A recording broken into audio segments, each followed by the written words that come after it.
everyone, and welcome back to another vlogmas video.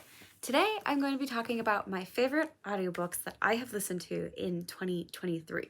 Now, if you're new here, this is the disclaimer that these are not necessarily new audiobooks and they're not necessarily books that came out in 2023. These are just books that really stuck out to me and that the audiobook experience truly enhanced my reading experience overall. And because of listening to these on audiobook, they could have easily been in some of my top books of the year, and they may be. I'm not going to say they're not necessarily, but overall the audiobooks were just chef's kiss. These are not going to be in any particular order, but I am going to talk about 5 books with you today, so here we go. The first one that I am going to suggest to you to listen on audio is The Anthropocene Reviewed by John Green. These are a collection of essays that John Green wrote, just kind of trying to make sense of the world. He really pulls in a lot of facts of history and various things that we experience, as well as just add some of his thoughts into it. And while maybe his thoughts aren't super profound all the time, it's the way that he's just trying to learn things as we learn things is pretty cool. And I love John Green. I think John Green is a fantastic speaker. I love the way that he narrates this, and if you are a John Green fan and you watch his videos or his TikToks, then you know he's just well-spoken. So this was just a very great and exhilarating audiobook experience. Even though not every single essay landed with me, most of them were very enlightening, and I learned quite a bit about our time as humans and life on Earth in this collection. So I would definitely recommend listening to it if you're going to check it out.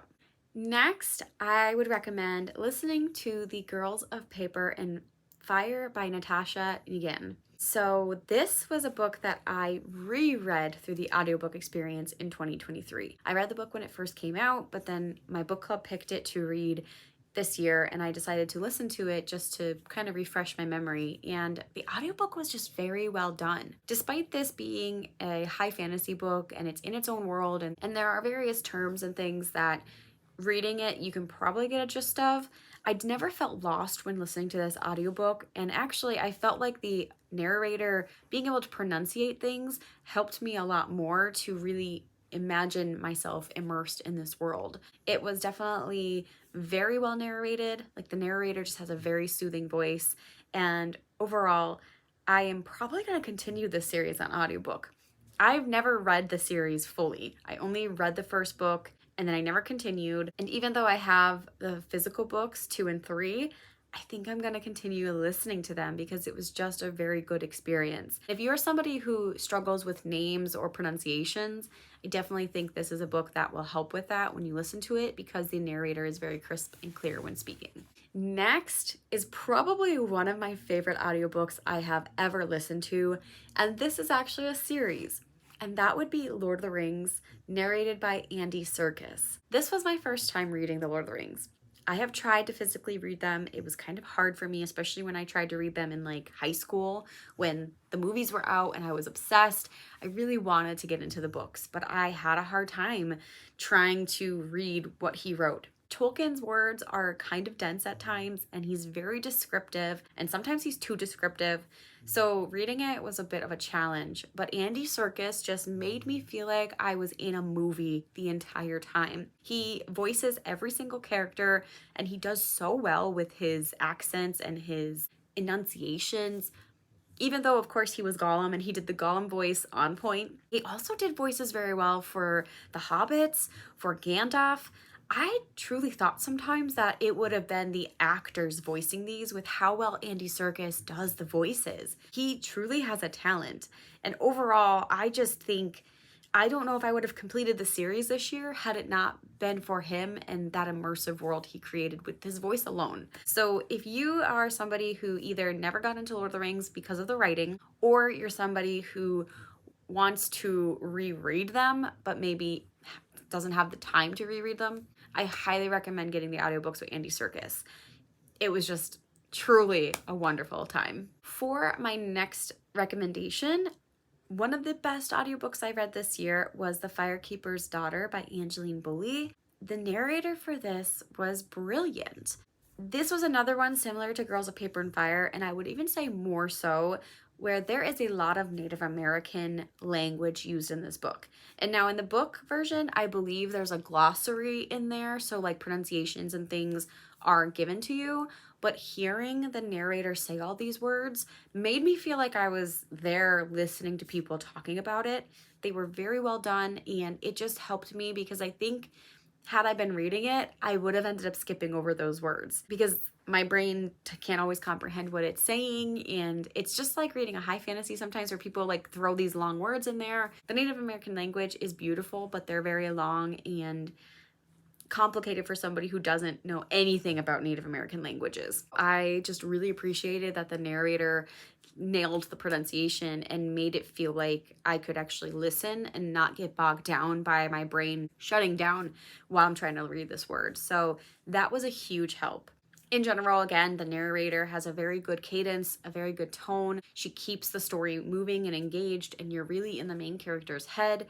And I think it's why like sometimes like some of the scenes she would read out and I would just get like hit in the heart with them because this is a tough book. So the other thing to keep in mind is there are some trigger warnings for this book. In particular, there's drug use and sexual assault and death.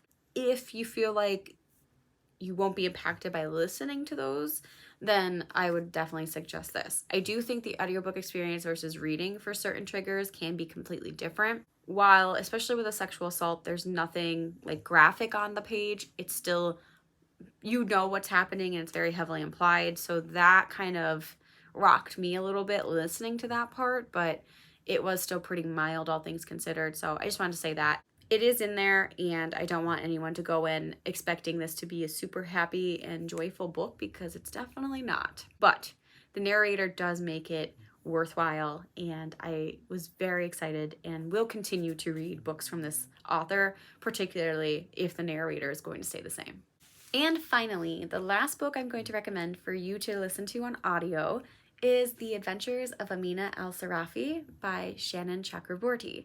This is Chakraborty's second series. She wrote one of my favorites, which was The City of Brass. And now that that's completed, she started a new series, which follows this pirate that is kind of retired. Like, she's a middle-aged woman and she has a child now, and she thinks she's done with the pirate life, but the pirate life is not done with her.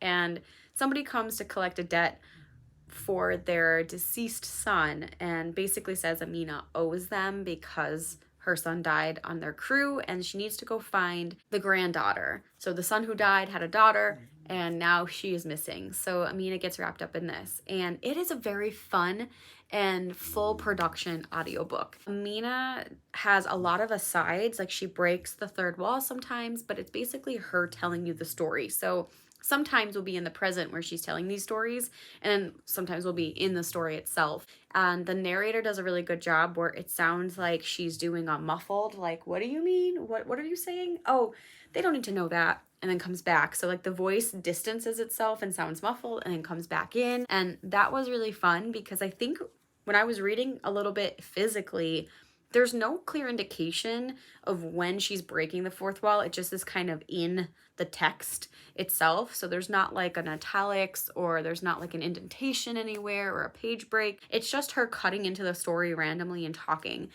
And sometimes that is a little bit jarring to read, but in the audiobook, it was a very clear distinction between we're storytelling, we're in the present. We're storytelling, we're cutting in. And again, the narrator was just great.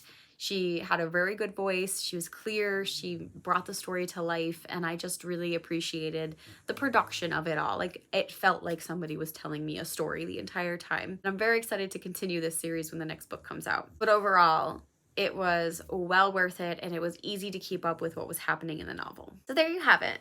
Those are 5 audiobook recommendations for you to listen to in the year 2024. Let me know down below if there are any books that you listened to that were just, you know, top line, amazing quality, good audiobook narrators, or anything else that just set it aside for you.